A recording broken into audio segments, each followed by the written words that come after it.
सुप्रभात। बाबा कहते हैं, मेरे प्यारे बच्चे, जो तुमसे दूर जा चुके हैं और जो तुम्हारे पूर्वज हैं, ये मत सोचो कि उनका आशीर्वाद तुम पर है या नहीं है। उनका भी आशीर्वाद तुम पर है, क्योंकि तुमने कुछ किसी के साथ गलत नहीं किया, सबके साथ अच्छा ही किया और तुमने बहुत सेवा भी की उनकी। भले ही वो जब थे तो उनका आशीर्वाद तुम्हें नहीं मिल पाया, शायद तुम्हें लगा कि कहीं तुमसे कोई गलती नहीं हो गई, लेकिन कहते हैं ना कि जाने के बाद इंसान को सच्चाई सब पता चल जाती है, और वही हुआ है। सच्चाई सब कुछ सामने है। तुम्हें उनका आशीर्वाद मिल रहा है, दुआएं मिल रही हैं, बहुत दुआएं तुम्हारे पूर्वजों की, तुम्हारे अपनों की, जो तुम्हें भले ही यहाँ तुम्हें समझ नहीं पाए, लेकिन अब वो दुआएं दे रहे हैं, क्योंकि तुमने उनको लिए बहुत कुछ किया, बहुत सेवा भी की, और आज भी उनकी याद करते हो सम्मान के साथ। तो और यही सब कारण है कि तुम भक्ति की ओर अग्रसर हो पाए हो, और यही एक कारण है कि तुम धीरे धीरे ही सही भक्ति की ओर अग्रसर हो पाए और सही मार्ग पर चल पा रहे हो। हाँ, जिसके लिए बहुत दिन से तुमने दुआएं की और वो चीज़ मांग रहे हो ना, वो भी मिलेगा, क्योंकि तुम्हारे पूर्वज चाहते हैं वो चीज़ तुम्हें मिले। वो तुम्हें खुश देखना चाहते हैं अब, इसीलिए बहुत जल्दी उनके आशीर्वाद से वो भी तुम्हारे पास होगा जो तुमने मांगा है। बार बार मुझसे कह रहे थे ना कि जो चीज़ मांग रहे हो और वो मिल नहीं रही है, अब वो मिलने का समय आ गया है। जो चीज़ तुमसे दूर जा रही थी या काम हो नहीं रहे थे, वो भी काम होंगे, निश्चिंत रहा करो। मैंने कहा ना, तुम्हारे साथ तो बहुत सी शक्तियाँ जुड़ी हैं, तुम अकेले कहाँ हो।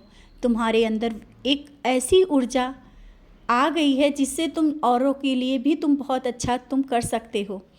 और यहाँ तक कि जो तुम्हारे लिए गलत सोचते हैं ना, तो तुम्हारे पास आते ही तुम्हें अलग से महसूस हो जाता है कि हाँ, ये मेरे लिए गलत सोच रहे हैं, लेकिन तुम कह नहीं पाते हो।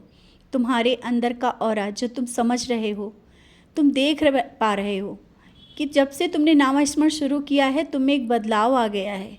अच्छा और बुरा तुम्हें अपने आप तुम्हारा हृदय बोल देता है।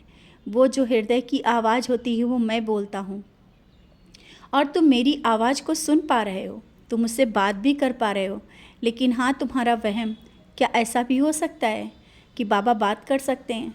बच्चे, मैं तुम्हारे साथ रहता हूँ और तुमसे बात करता हूँ। तुम्हारे अंदर ही एक आवाज़ आती है, वो मेरी आवाज़ होती है, और तुम हाँ और ना का जवाब भी देते हो। बैठे बैठे तुम अपने आप से बात करते हो। वो तुम अपने आप से बात नहीं करते हो। भले लोगों को लगता होगा कि तुम अपने आप से बात करते हो, लेकिन तुम मुझसे बात कर रहे होते होगे। और तुम्हारे मन में अचानक ही कल कुछ ऐसे विचार आए जो तुम्हें लगा कि क्या ऐसा भी किसी से कहा जा सकता है, और तुमने बहुत ही सोच समझ करके उन बातों को कहा कि मेरा दिल ये कह रहा है। तो हाँ, वो मैं ही कह रहा था। अच्छा बुरा भला हर पल मैं तुम्हें समझाता चलता हूँ, और जो कहीं जाने की तुमने जो विचार किया है ना, अवश्य जाओ। तुम्हारा मन बार बार प्रश्न कर रहा है ना कि जाएं या ना जाएं, क्यों ऐसा सोच रहे हो? जाओ, मेरा आशीर्वाद है, सब बहुत अच्छा होगा। जहाँ जाओगे तुम एक अलग अपनी पहचान बना पाओगे, और जिसके साथ बैठोगे उसको भी बहुत एक अलग ही सकारात्मक ऊर्जा दे देते हो। जिसके साथ बैठकर बात करते हो, थोड़ी देर भी बात करते हो ना, उसके अंदर भी एक ऊर्जा जागृत होती है, और वो भी समझ नहीं पाया कि ऐसा क्यों हुआ मेरे साथ। तुम्हारे साथ बात करके उसके अंदर एक अलग ही प्रभाव हुआ। बीमार व्यक्ति के अपने हाथ से जब तुम ऊदी भी देते हो ना, वो भी बहुत ही फ़ायदा करती है। तो अब तुम्हें समझ में आ गया होगा कि तुम्हें मैंने वो सब कुछ दे दिया है जिसके तुम हकदार हो, तुम्हें वो चाहिए, और तुमने अपनी भक्ति से प्राप्त किया है। नामा स्मरण, मेरा ध्यान, मेरी पूजा, मेरी भक्ति, और मुझसे एक अटूट प्यार। जहाँ भी तुम जाते हो मुझे देखना चाहते हो, हर पल तुम मुझे हर जगह चाहते हो कि मैं दिखूं। यही प्यार, यही भक्ति मुझे तुम्हारी ओर खींच लाती है। तुम नहीं आते हो, तुम्हारी भक्ति मुझे खींच लेती है। मैं भाग के आता हूँ तुम्हारे पास। तुम्हारे आंसू, तुम्हारे दुख, तुम्हारे दर्द मैं देख ही नहीं सकता, तो तुम कभी ना अकेले हो, ना अकेले थे, ना तुम्हारा कोई कुछ बिगाड़ पाएगा।